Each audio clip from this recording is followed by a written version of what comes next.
the lawsuit that we have been covering and following, so much being revealed, you're not going to believe that somehow it is connected to Michael Jackson and his death.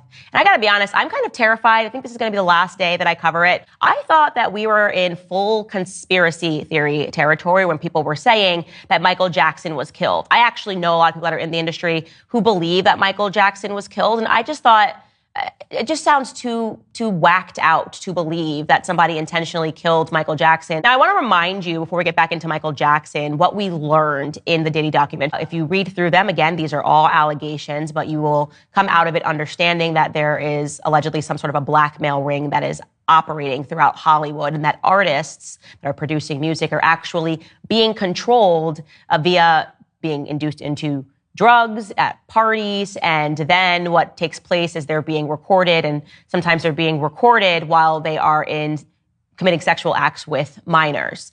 And something that we also saw in these docs is that these parties, at least a lot of them, are taking place in the Virgin Islands, which again just makes you go, what's happening here? Because Jeffrey Epstein, obviously, his home, or he owned an island that was just off the coast of St. Thomas. So we hear that again. And I'd say the biggest point that we took away from these Diddy docs was that this ring, if you believe it exists, can and will murder people to protect themselves.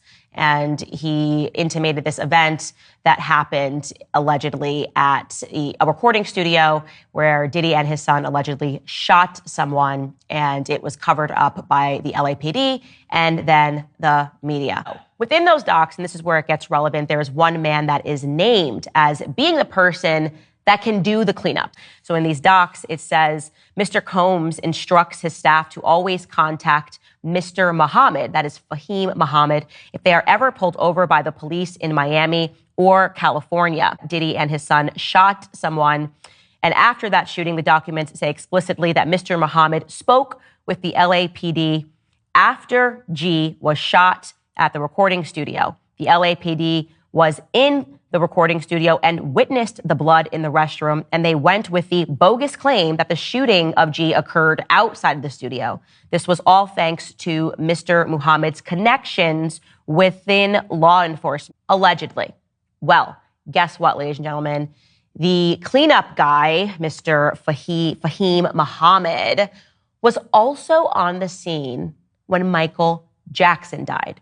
So I want to introduce you to and allow you to listen to Ian Carroll. He's an independent journalist that is investigating everything that is going on, and he explains that connection. So this new lawsuit just came out that shows tons of evidence that P. Diddy, Puff Daddy, has been running a sexual blackmail operation very much like Jeffrey Epstein, but in the rap and music industry for basically 30 years.